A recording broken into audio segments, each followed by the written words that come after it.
Hello and welcome to freeracingtips.co.uk. My name's Thomas Rooney and once again I'm joined by Joe Rooney. And we're going to start by looking back at sort of how we got on, then we're going to look ahead to the week ahead in terms of the races. But as we say, we're going to begin by looking back at our tips and basically the week just gone in the world of horse racing. So let's get cracking.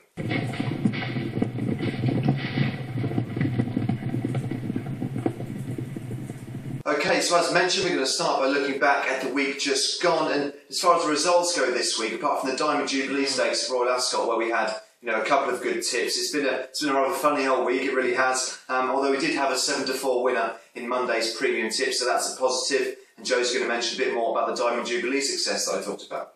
Yeah, Diamond Jubilee Stakes tip we made on this video last week. We had Black Caviar to win at 2-7. This turned out to be the case, but as we know, it nearly went horribly wrong, didn't it? And it was a sort of hearts-in-mouth moment there. Yeah, and in the same race, we tipped Midnight Cloud as an each-way bet at 6-1. That came in second place. It was the main contender to Black Caviar. So it was a memorable race for Black Caviar, for Australian racing generally, and for us as well. So that's a decent one for us, that one. Yeah, and then others to note, we had the Ascot Gold Cup, when we had Opinion Poll at 5-1. Just missed out to Colourvision and Franco Dettori, who we mentioned last week he had something to prove, didn't he? So we're all pleased for him, as I'm sure you are too. Yeah, I personally had a late bet on the Wokingham Stakes, so just before the race. It was Dandy Boy at 33-1 and actually came in as a winner. So that was a very good way to the end of the week at Royal Ascot, which was an enjoyable week, and we hope you had a profitable time and an enjoyable time if you went there or just watched it on television. Yeah, just a reminder to go to our Facebook page, which is facebook.com/freeracingtips. For plenty of tips from our members. There's always a gem or two in there, sorry. They're free, fun community for everyone to enjoy and share their stories. Yeah, okay, now let's look ahead to the week ahead.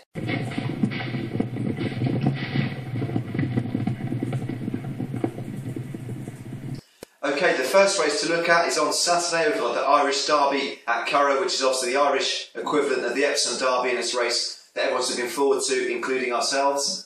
Yeah, Aidan O'Brien has won 5 of 6 classics to be run in either Britain or Ireland this year, so guess what, he is the favourite this time out with Camelot, who was of course the Epsom Derby winner, available at 1-4 and looks to combine sort of stamina and speed superbly again to go on and win this one. Yeah, the rest of the odds for this race should be coming across your screen right about now, and the second favourite, you're looking at Imperial Monarch, who's available at 9-1. It's another one for Aidan O'Brien, who's obviously a big player this weekend. It's a horse with big potential and it definitely deserves massive respect ahead of this weekend's race at the Irish Derby. Yeah, the next horse is Speaking of which is available at 12-1. It's a Dermot well-trained horse and it actually has some history of pipping Aidan O'Brien's favourites though. For example, at the Group 3 Galilean Stakes at Curragh, and it's going to look to use this as a massive positive going into it. Oh, without doubt, and obviously the other contenders, you've got Akid Mufid at 16-1. The same odds, you've got Light Heavy, and then Born to See is at 20-1. However, Joe's going to talk you through our tip for the Irish Derby this weekend.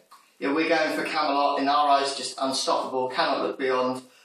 Much like Franco and Black Caviar were at Royal Ascot.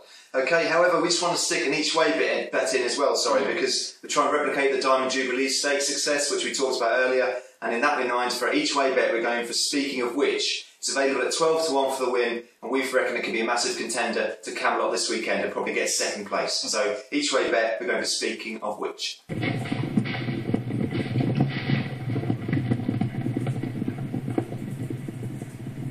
Okay, the second race to look at in some detail this week is the Northumberland Plate. It's run at Newcastle, and it's definitely the highlight of the racing calendar at the North East course. And everyone's hoping the weather's good this weekend. It takes place on Saturday, this race, and the atmosphere is always really good at Newcastle as well. So without further ado, let's look at the contenders for the Northumberland Plate. Okay, first up, we've got Donald McCain has the favourite in El de Rey. Not an overwhelming favourite though, at 7-1. Won the Chester Cup recently, which doesn't always bode well for success in the Northumberland Plate, but still leads the way in this one. Yeah, then you've got Motivado, available at 9-1 as the second favourite. It's a heavy horse as far as sort of the weight is concerned and the field is concerned, and if it secured victory, it would actually be the heaviest horse to win the Northumberland Plate since 2002. So for 10 years, that's a significant factor to consider for this one. Yeah, next horse is Gulf of Naples, which is another contender at 10-1.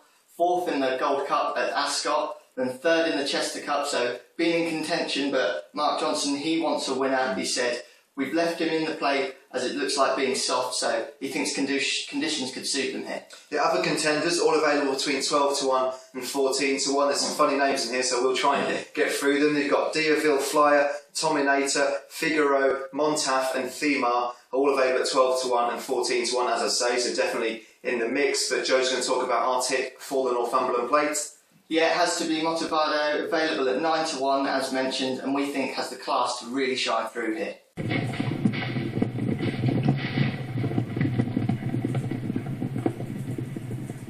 Okay, the final section, as always, is our No Questions Asked section. So the part of the video where we just give you a date of a race, a name of a race, and our tip for that particular race. We've got 3 for you this week, and it starts on Saturday the 30th of June. Run at Carrow, got the Paddy Power Sprint, and our tip is Glornamara at 10 to 1. It's a tough race to call, but this is our tip. Glornamara, at 10 to 1 for the Paddy Power Sprint.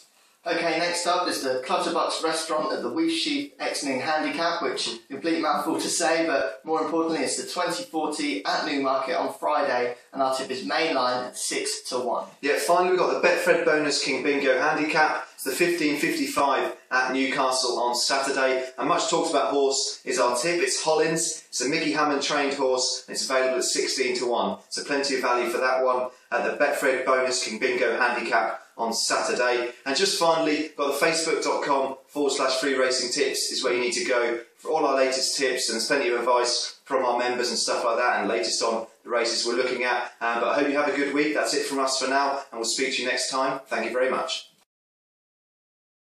Okay, to recap for this week, we've got the Irish Derby, we've got Camelot at 1 to 4. Also on the Irish Derby, we're going for an each way bet on Speaking of Which, available at 12 to 1 for the win. Then from the Northumberland Plate, we've got Motivado at 9 to 1. The Paddy Power Sprint, we've got Glornamara at 10 to 1. Then at Newmarket on Friday, the 2040, we're going for Mainline at 6 to 1. And finally at Newcastle on Saturday, the 1555, we're going for Hollins at 16 to 1.